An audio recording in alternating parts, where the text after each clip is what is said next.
call the meeting to order. Let's bring the meeting to order, please. This is the January 17th, 2018 meeting of the Board of Directors for Siuslaw Valley Fire and Rescue. Please join me in our pledge of allegiance to the flag. I pledge allegiance to the flag of the United States of America and to the republic for which it stands, one nation, under God, indivisible, with liberty and justice for all. Call for roll call and confirmation of the quorum, please. Director Carnahan? Here. Director Woodbury? Here. Director Green? Here. Director Phillips? Here. Director Hicks? Here. We have a quorum, thank you. Before we get started, we had planned on the agenda this evening that during the financial presentation we'd have Chris Marr from Chris Marr & Associates to give kind of audit results.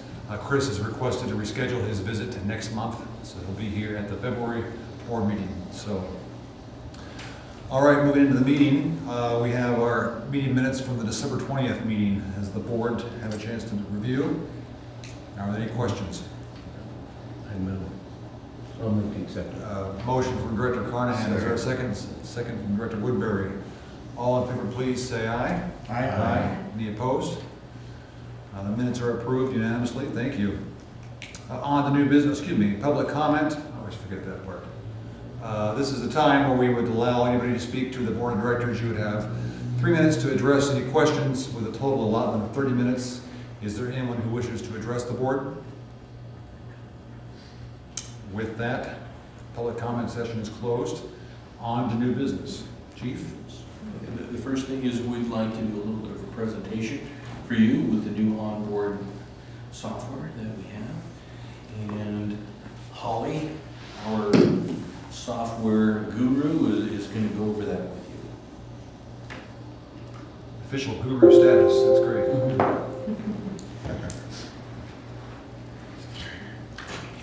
I believe most of everyone received this via email today. Pull the trigger. Colton, will you go hit backspace and restart it for me, please? Should be a little bit there. I hate that.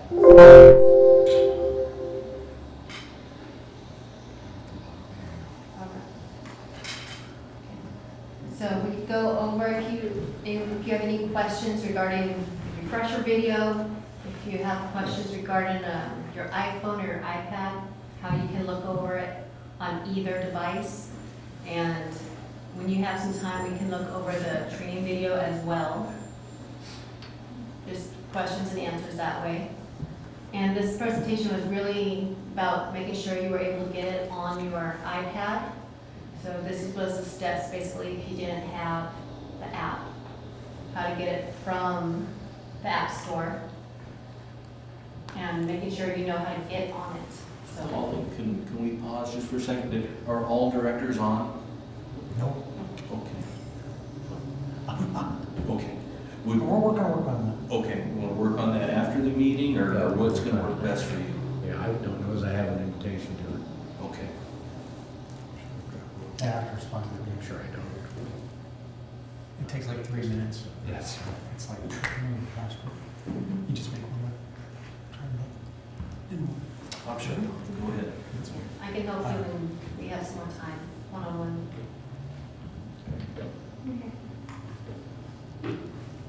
That's all. Very simple. That was it.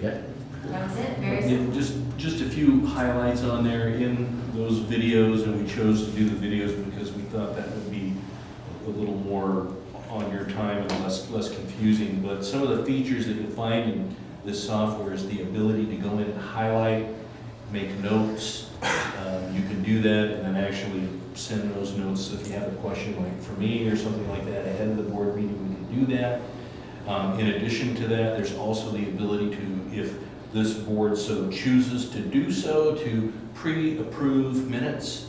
So you can actually vote on that and as just part of the process and come into it knowing that everybody has that, or if there are questions, those can be addressed ahead of time. Those are just a few of the features. Any of the other features that you'd like to highlight, Mary, or that you can think of? Well, until everybody is on and can actually, we can go through it, it will make it a lot easier to follow through with the video and then, but most of them are self-explanatory. You can go into some of the tutorials once you're on the app, and then you can, in your own time, look over the videos. They're very short, and they go through and kind of show you the features. But we can do another presentation once we have everybody up and running with the app, and then they can follow through and make it a lot easier to do the hands-on portion. If you need any one-on-one time, I'll just come in and show you. I'm telling you honestly, this is not hard to use. I'm the guy that can't even get on Facebook, and I can use this stuff. So. And one of the things I discovered on here was the more you mess around in here, the more you realize you're not really going to destroy anything. Yeah. You can actually just go all around and push the buttons and figure out where everything's at, and it's pretty easy. I use 2 different board package portals through other organizations, and this is very intuitive, so good choice. It's easy to navigate, a couple of task bars that take you right to the stuff, so it's great. Any other questions? Thank you. All right. Fire prevention captain job description, Chief Director.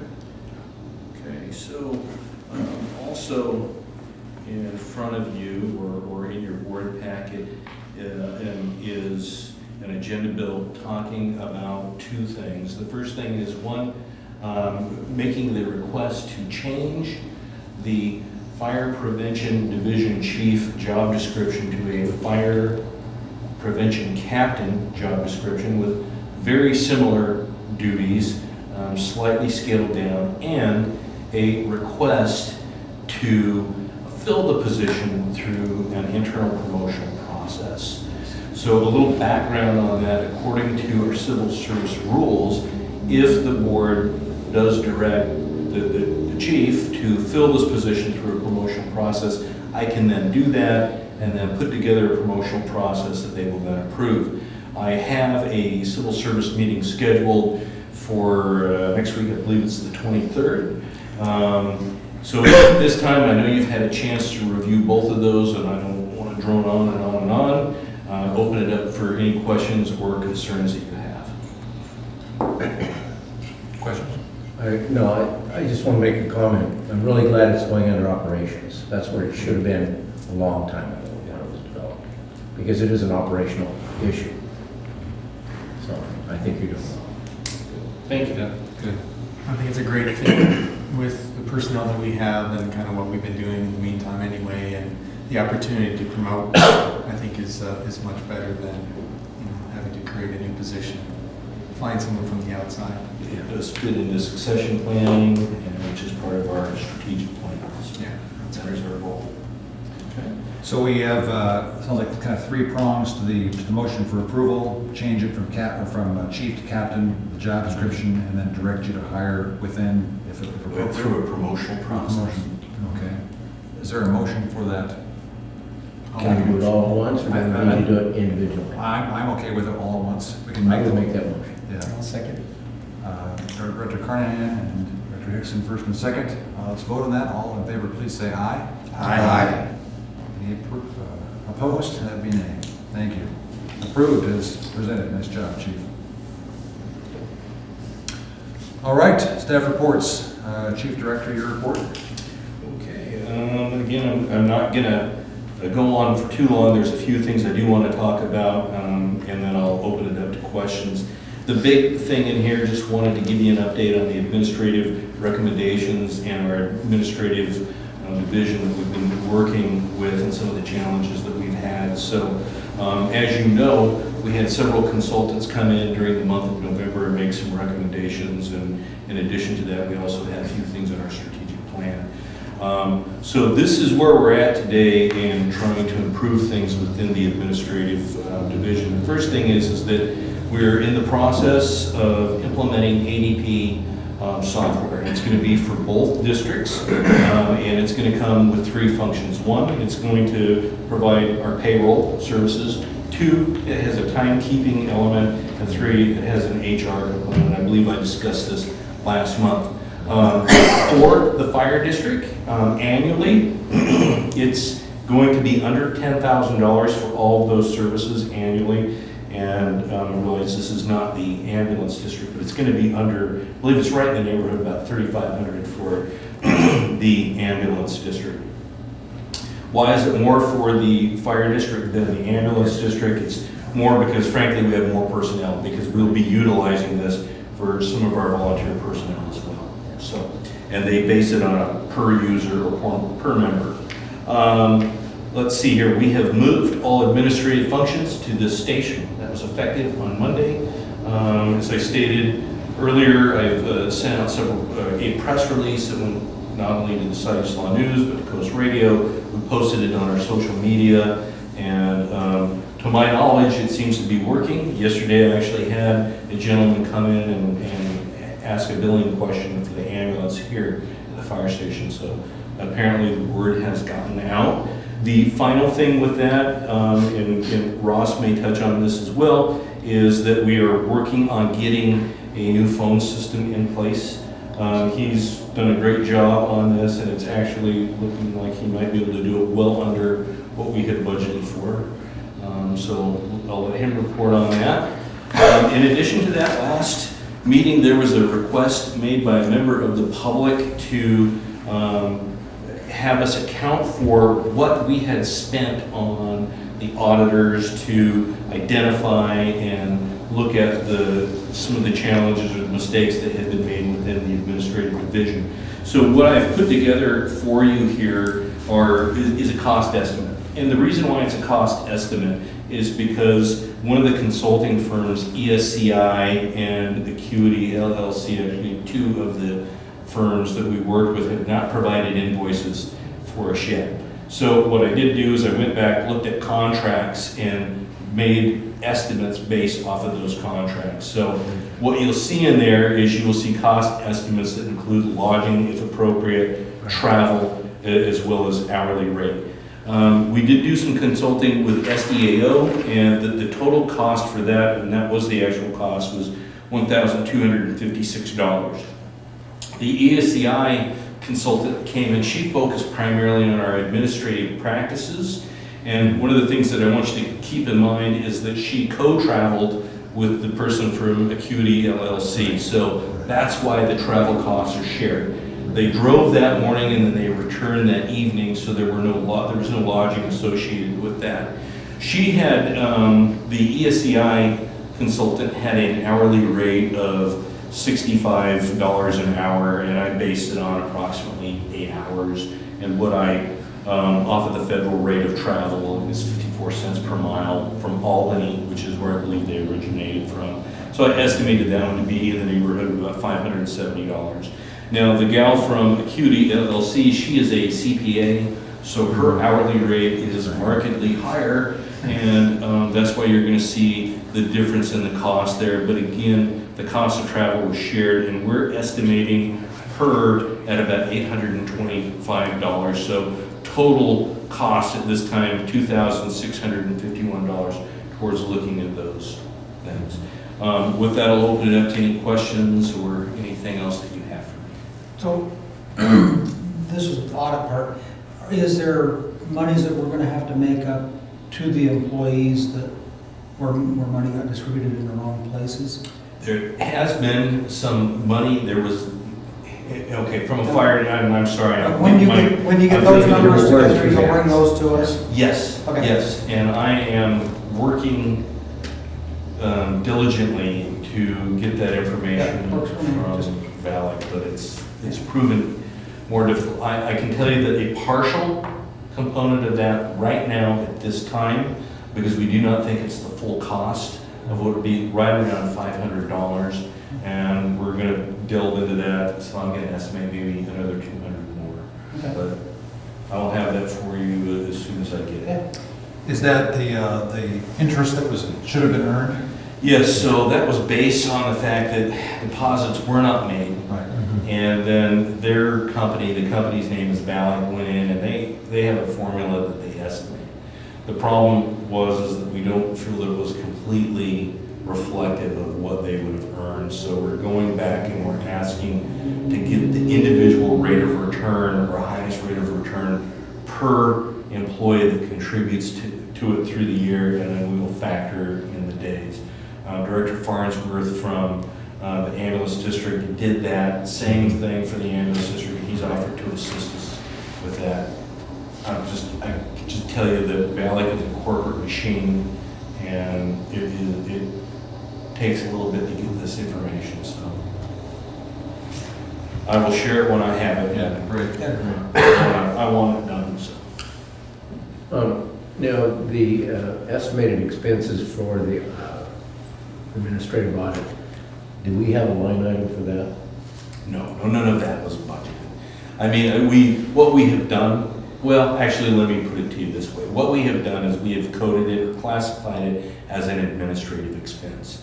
And I'm sure that you saw in your statements and in your budget, you're going to see that we're over in those administrative expenses. So in addition to that, the interim administrator that we're utilizing right now, his expenses, both travel and wages, will be put into that. Now, in time, you're going to see some of that even out, because what we would have been paying for the administrative division chief will not be being paid, but there were some costs associated with the separation on that. So you'll see that start to drop. Okay. Okay. Other questions for Chief? Yeah, I was just, my concern is going over budget.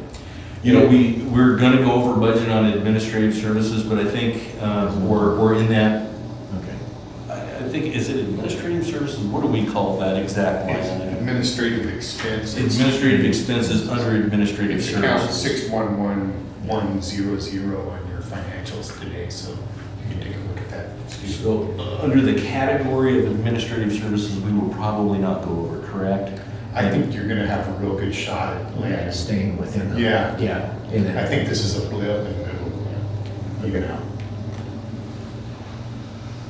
Okay, well, thank you. Any other questions? Thank you. Next time we've got, are you done with your report? Is that it? Okay. I'm just getting used to this new format here, so. Just one thing, I noticed that local 851 is requested for, Yes. and we probably ought to discuss that. Thank you very much. Yes, we have received an intent to bargain, and so I'd like to throw out to the board that we typically have members of the board. The last time we did it, we had Director Woodbury on there. If Director Woodbury would like to help out again, and if there's another member, it's nice to have a couple of folks on that negotiations team with myself and our legal counsel. She has been in touch with 851. We're starting to put together a schedule now. So yes, thank you. Is there a time frame? I think we're probably looking in the February, mid-February, late February, March. I don't think we have any really big issues, so I'm hoping 2 or 3 meetings at the most. Is that something you're interested in? Do you want a response this evening? Yeah, that would be great, because then I'll know who to start sending communications Are to. you in a position where you'd like to? I can do it again. Okay. So wishes. Director Woodbury has volunteered to do that again. I would, at what date, any idea what They don't days? have dates yet. I would be happy to do it, I hesitate to commit and let, you know, if it happens to be on a Tuesday or a Friday or, you know, any other day, probably just fine. It's the only day I have some restrictions. Well, let's Weekends is fine. Let's place Director Woodbury and Director Hickson if available. Yeah, if I'm available, I'd be happy to do it. That's great. Thank you. I also have one question on our strategic plan, where we're preparing for 24-hour staffing. Do we have a cost estimate as to what that might entail? Chief Dickerson is going to be presenting some information Okay. to you. So, and keep in mind, in the strategic plan, we talked about, you know, it's time to start looking at full 24-hour staffing. So how we're looking at this, and he'll explain to explain it in much more detail what he's doing right now. So we look at what we're doing here today, and then we look at 24-hour staffing here. It's very incremental, and there's a lot to it. So he'll start touching on some of those subjects. And what we can do to prepare the public for maybe a change in the way the fire department looks. Yeah, and my guesstimation, Tony, is we're 3-4 years before we can do that. Yeah, at least, yeah. It just, I don't know, from my conservative point, it just seems like we've progressed quite a ways pretty fast, and we've spent quite a lot of money, it seems like, over what we have. What I'd urge you to do is, again, Chief Dickerson's, he's really been delving into this. This fits into his standard to cover project, and he's going to be sharing some information with you operationally about calls and that type of thing. And as we move forward as staff and make recommendations on how we address these things, but it starts with that. So in the analysis section, he's going to be giving you that. And one more thing, Ross, Yes, sir. at some point, if I could buy some of your time so that maybe you could share some of your expertise as to what because I'm a mechanic, I'm not Sure. a financial guy. If you could help me understand where we're going, how much money we've got, Sure. that would be a huge help for me. Okay. Yeah, I can, Terrific. let me know. Jim knows my schedule pretty much. Okay. So, Yeah, we can do that. You bet. All right, let's, Chief Dickerson, you're up. Without further ado, a pretty big lead-in tonight. So, operations report, rather lengthy, as you'll see in your board pack. I included a lot of year-end data. I wouldn't expect to see this from me every time. Just wanted to, I really kind of pulled all the year data and started looking at the historical past 10-year data in developing standard cover, as well as just trying to figure out, this is just over a year for me here, just really getting a handle on all the data and how we're entering it. December was not as busy, but 33 calls. And then, as you can see on the first page, I ran down the number of calls and the percentage for the year on that and what those look like. Total calls for 2017 worked up to 493. We had a chicken coop burn down in December that cost $250 to replace. But it was not our fault. But we had $305,050 estimated property loss. Our average firefighters per incident for multi-unit response was 8, and our average response time for December was 6.5. Our total response times on average was 10 minutes for 2017. Something markedly to note in that after the starting of the intern program, the resident interns versus sleeper program, we had a 3-minute drop in a unit response, and that is that's exponential. Yeah, amazing. As far as numbers go. Full rundown, you can see in the analysis the rundown of the calls, how they kind of break out. That was over all the calls for the year. With 42.62% of our calls being EMS based, we're looking a lot more at our QRT, EMR and EMT certification training. If we're going on a lot of those calls, it's good to have our people trained so they know how to interact with the patient and have a better outcome for the patient. Fire numbers are kind of the national standard. They're not super high, but when fires happen, they're big time and they're high risk events.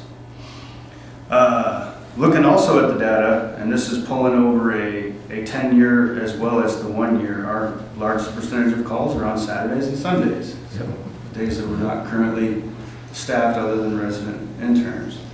And then our other busy day is Monday. And then, coverage, as we look at coverage and think about 24-hour coverage, looking at the strategic plan and standard of cover, there's a lot of things that work into that. I've started to pencil out some of the costs, but I don't have anything solid yet. I'm still looking at the run numbers and hours. But first and foremost, we'd have to figure out a place for them to sleep. So if we were to have 24-hour coverage, you'd have to have somewhere for them to sleep and eat and take care of. We're not quite set up for that yet. And that's based on how many per shift? So what that would look like currently, and again, this is all looking at different models. There's a million different models that we could look at. We could have one full-time staff, one resident intern, and then one kind of like one of the volunteer staff on a shift per se.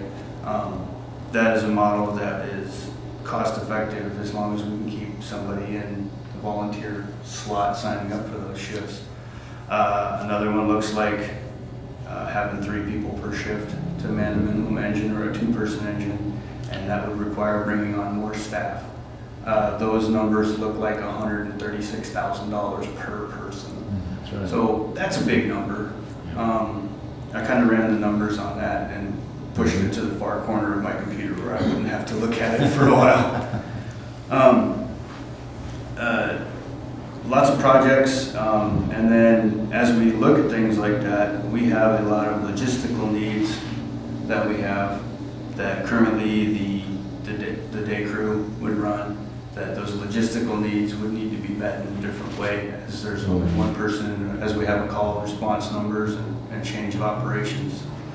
There's different things to look at there, and you'll be seeing more data. If anybody has any questions about the lengthy report, I'm more than happy to answer questions on those. The only thing the thing that I saw was a lot of activity on Saturday and Sunday. Tons. Peak hours between 1,400 and 1,800 hours. Yes, sir. You know, it seems like 3 o'clock in the morning is a peak hour when you're working shift. But it's not. I'm glad to see that. It just feels that way. However, that's a good time for volunteers. Great. You know, so we're still hitting it with volunteers, which is good. And that is included in my data. Yeah, I saw that. I liked all the information. It was very helpful. I learned how to make graphs at the EFO, so I included a lot of graphs. Days of the week, I kind of broke that down, and then calls by hours a day, and Director Carnahan's exactly right. I remember when I was a shift firefighter, it seemed like 3 o'clock in the morning is when I ran all my calls, but Yeah, but it isn't. it's 5 o'clock in the afternoon. The hours, you know, we certainly have a witching hour, and I think that's related to the community that we live in. People aren't as active late at night as they are in other communities. Compensation reports as per normal, as well as the current standard of cover reports. Training report we had a huge year for training. 4 academies, EMR and EMT. Staff logged more than 2,700 hours of training. So as we break that down in between people, just to maintain a firefighter 1, that's 60 hours per year. Firefighter 2 is an additional 40 on top of that. So the hours really rack up, especially with our need to maintain certifications, and it works all the way down through. As we look at that, we've developed a yearly training schedule that allows each and every member to have an individual development plan. And within that IDP, as I call it, people have a direct route to their next certification or what they would like to do next. So by that driver, operator, fire investigator, firefighter 2, or EMS, they have a place where they can look at that and see what their next step is. And we've also started using the DPSST fire bridge data so that we can get that right in, and that's automatically tracked. So we enter that into the training hours, tracked, locked in, we're good to go for any of our audits. Prevention. Very, very important to me. In my career, I've seen prevention save a lot more lives than us fighting fire. We're really updating and focusing on our education programs and getting out there and inspecting. We're expecting really good things, and I've got some additional stuff in the prevention report from interim fire prevention officer Millie. Recruitment and retention. So in the course of 2017, BOA had 36 personnel. That was 29 new ones for SVFR. We did have some that moved around, but so our average retention rate was 73%. National average is 58%. That's a pretty good number. I think it speaks well to our department and how we operate. Again, it changes all the time, new faces, and we like to keep them as long as we can. We put a lot of time and effort into them. Bo is also really strong on our PR front and does a great job. Facilities. Our newest building is 17 years old, and I did include some data on some things that we're working on, making sure that the facilities maintain their level, as well as starting to look at some projects to utilize our stations a little better. Again, covering into 24-hour coverage. Again, not trying to do anything immediately, but you know, our district-wide spacing is perfect for ISO. We do need to maybe address Station 2, staying in that area per road miles. And we have some leeway so we can get out of the tsunami zone. But when we look at the new Station 2 and the planning for that, definitely having some crew quarters available. Equipment. Boy, I'm just fun. I like to say about how much stuff is going to cost. But we do have equipment that will need to be replaced. We're doing pretty well on upkeep on equipment and being fiscally responsible. I always do try and get the best bids for the best quality product on that. Apparatus, we have a sizable fleet, 37. So as we look at that fleet, I also included data on our fleet and where it looks like per NFPA and our own capital committee and putting new rigs into place. Granted, that doesn't mean just because NFPA says that they're out of service doesn't mean that they're out of service, but as we look at them and track the service and the maintenance on them, you know, new trucks versus old trucks. As we do look at new trucks, it is my intent to kind of look at a standard specification so that when we buy one type of truck, we can have that type of truck set up the same with the same equipment. It's better for all the firefighters. It also equates in the long run to a lower service cost because they know what parts to order and we have the same trucks. EMS. As the data supports, you know, 44% of our calls are EMS based. So as we train more on that and look into that, it's a good program. It's also a good idea to look into programs that help our firefighters. You know, they go and get EMR, EMT trained, and then don't use it. That is a terminal skill. If you don't use that for a long time, it tends to go away. So we're looking at ways that we can make sure that we have training and calls they're responding on. And then incident per day and hour of the week, I included just a bunch of data that I came up with on that. Safety minute meeting are included, as well as the prevention, getting tons done on the prevention side and training side. Any additional questions for me on anything that I provided, directors? Just had a question about, we're beginning the talks of 24-hour crew kind of thing. And I'm sure, like you said, there's a million different scenarios about how you can do that. It seems like that most of the activity is on the weekends. Most of the activity is, around 5, between 3, 5, 7, not so much early in the morning. Have we thought about, are we going to think about maybe easing into it by saying, okay, well, let's have a weekend crew specifically and then see how that goes? Because that seems to be our tough spot. We're covered in the middle of the week, but it's the weekends that we're getting. Yeah, we have a great volunteer response at that time, but that initial out the door truck is what I'm looking at. So I am looking at programs that would be set up for those weekend shifts and included as part of the students in the EMT class. Those students, in exchange for us providing the EMT class, we got to sign a really neat document that says you owe me 15 Saturdays. So in those 15 Saturdays, they'll have a primary response as well as some training and just some of the general upkeep on the station, so we can ease into stuff like that and start looking at the weekends and seeing how viable and how busy that they are. That's good. That sounds like a great plan. And just, if I can just add just a little bit, something to consider is that also in the strategic plan is the development and the adoption of a standard of cover, okay? And I know we've talked a little bit about that, but just in summary, basically what that document says is that this is the level of service that our board wants our community to have, okay?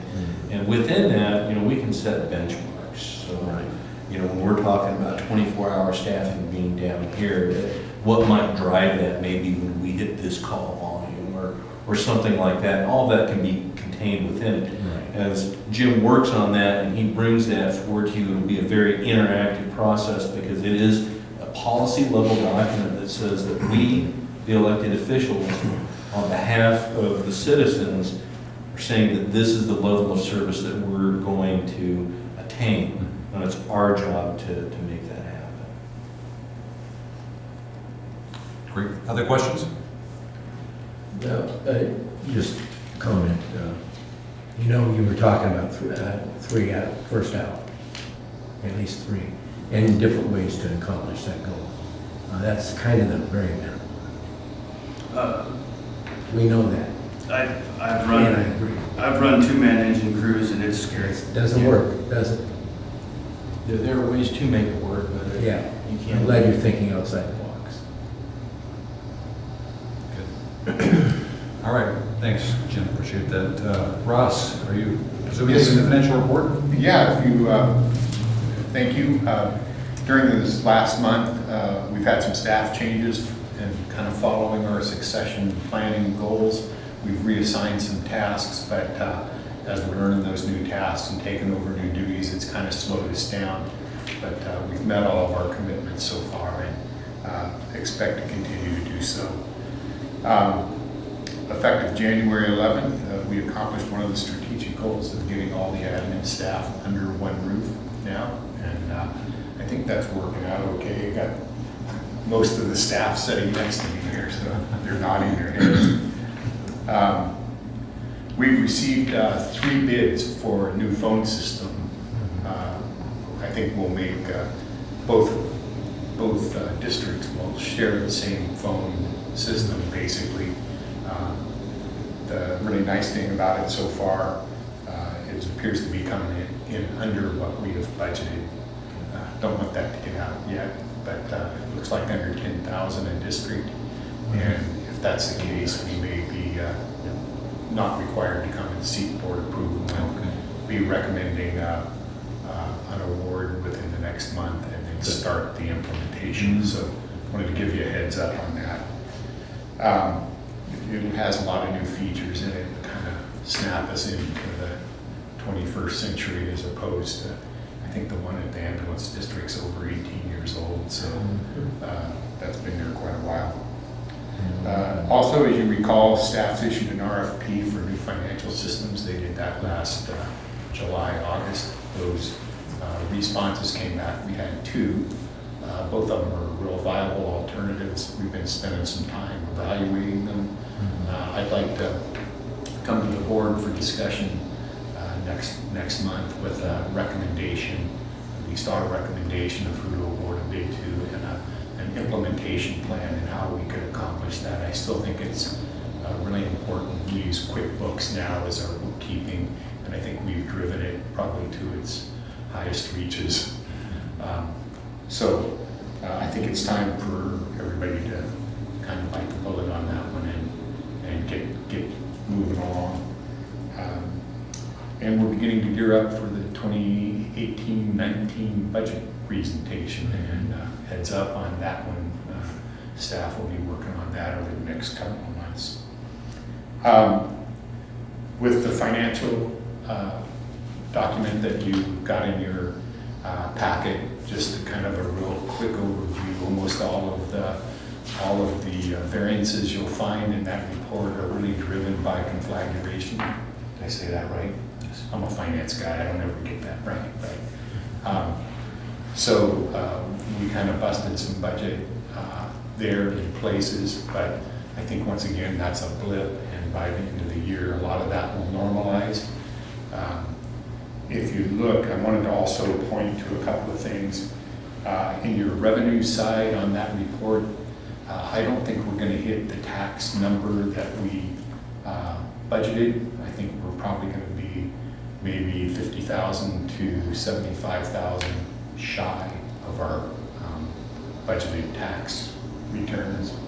But on the upside, we've paid for all the conflagration as part of this document. It reflects all of our charges, and we still haven't received the income for that. So the nice thing is you can expect a about another $150,000 Yeah. boost in revenue for that, and we're still covering all the costs. So basically, my assessment of this is you're pretty close to on budget. I can go through various accounts, and if you've got questions, I'll be glad to answer them for you. But good looking financial for the middle of the year. You know, I think the tax collection budgeting is pretty much more of an art than a science. Oh, yeah. So how do we, you know, what this is, as a percentage of the revenue stream, it's pretty small. Yeah. But nonetheless, we're off. Is there something that occurred from the standpoint of collectability of the taxes? I don't know. You know, property values are going up Yeah. on a pretty steady clip. Seems like we should have been there. So my guess, and I wasn't here, so I don't know, but my guess it's probably an overestimate on our budget part. Okay. And that's easy to do. Believe me, I work in a lot of other municipalities. Yeah. It's kind of rolling the dice, particularly when you're up in the millions. You're looking at, you know, we're going to miss it by what, 2% or something like that. That's not a big error. Right. By any far stretch. So Good. Any questions I can answer for you on the rest of the document? Well, I just noticed that last month we were $379,701. And this month we're $276,288. Are we still paying for some of the California firefighter? Actually, we're paying for it in this document. That's what I thought. I think part of your issues last month were timing issues where you pay insurance and you pay other big ticket numbers. Yeah, we had a Station building. Yeah. We had station payment. Debt service and some other things. Okay, that- so I see it going down, but I just, Yeah, you know, usually we're in that $130,000 to $150,000 range. yeah. Sometimes we're a little higher than that, but that's kind of where we're at. The configuration costs in this document Yeah. are in the $80,000 range by the time you add personal services, Right. fuel, and all of the things. Overtime and So that's everything a else, yeah. Pretty big bump as well. And we also sent 2 crews to the Chetco Bar fire as well, that are gonna be not as expensive as the California fire, but again, these are Right. not anticipated events. I make a request too, that if we are able to implement the new accounting system in the next fiscal year, I sure would love to see a corresponding balance sheet with the income statement, if it's possible. You know, with respect, you guys have asked for that, and so is the Western Lane Okay. Group.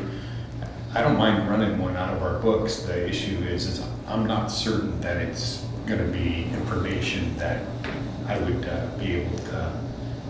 There's a lot of stuff that goes on, as I'm certain you're aware, that makes it balance. It's tough to run a monthly balance sheet, but Well, you're doing a month-end close of the activities for the month, right? Yes. So we have a static position of the Yeah. statement of condition, so if that's something that can be addressed. I mean, there's no sense reviewing something that might not be accurate or not an intentional misrepresentation, but a timing issue. But I it's think it'd possible. be assets. Assets would be more the thing that I would worry about because we don't update that on a monthly basis, and that only gets an annual Yeah. look. However, I gotta say both softwares that we're looking at will do much better than QuickBooks, and I feel a whole lot more comfortable generating a monthly balance sheet. But Well, maybe we can get there. I think tracking cash, certainly as debt is reduced, it'd be lovely to see that, I think, but Yep. hopefully next year we can do that. yes, sir. Other questions from the board on the financials? Thank you. Great, thank you. Has the board had a chance to review the bills, expenditures for the prior month? Is there a motion to ratify those expenses totaling $276,288.03 and also the transfer to the money market? And I would like to declare a conflict. Okay, so noted, a conflict. Any questions on the expenses? Is there a motion to approve or ratify? Director Carnahan, is there a second? Second. Second, Director Hickson. All in favor, please say aye. Aye. And conflict noted. Approved, thank you. Ratified. All right, if there's anything from the board that's not been covered on the agenda that you would like to talk about tonight, let's bring that up, if there's anything. Do we need to send a couple of our larger, stronger firefighters down to California to kind of, hurry things along a little bit? Or- I spoke with the strike team leader as well as one of my contacts at the State Fire Marshal's office that assured me that our paperwork was meticulously turned in, and that on the Ventura fire, they're still waiting on 63 other departments to make sure they have their meticulous paperwork turned in. They also need to technically close that fire before the pay is issued. On the Sonoma fire, we should see those payments soon, is what they told me. I said, define soon, and she said 6 weeks. So any time between when I talked to her last week and 6 weeks. So she said it should be coming quickly because of the EMAC agreements. I'm sure that they want to do it at a much better than the 5-year, hey, we're going to pay like when we get to it thing. They really like the agreement because it just makes monetary sense for us to send the strike team over using their internal state. I know I think the last meeting we had talked about how the county shutdown had affected some of our budget in terms of tax collection and that thing. Have we kind of ridden out that wave, Yeah, I don't have a sense for that, I'm sorry, I haven't been looking enough. But I believe you did say that we've received the bulk of our tax revenue. Yeah, we certainly have, I think we're on we maybe got 5% more, 10% more to collect max. All right, I have a question, and maybe we would defer this to when we start to discuss the budget process, but being my first year on the board, I'm curious to know what the board's role will be of appointing or nominating a public figure or a person not on the board for the finance committee. Will we address that later, or? Well, basically, what you'll be seeing next month is a few things relating to the budget. Appointment of the budget officer as a formal agenda item, and then we'll be going through, as part of our checklist for the budget process, going through who's expired and who's still interested in serving on it. We'll bring you that information, and should there be openings, then you can discuss that amongst yourselves. Great. All right, and thank you, Ned, for forwarding the email about Tony. It's in the packet. Nice to see they say the attaboy. Yeah, that was nice. That's awesome. That was great. With that, let's state that our next meeting will be Wednesday, February 21st, 6 p.m. Same location. And with that, this meeting is adjourned. Thank you.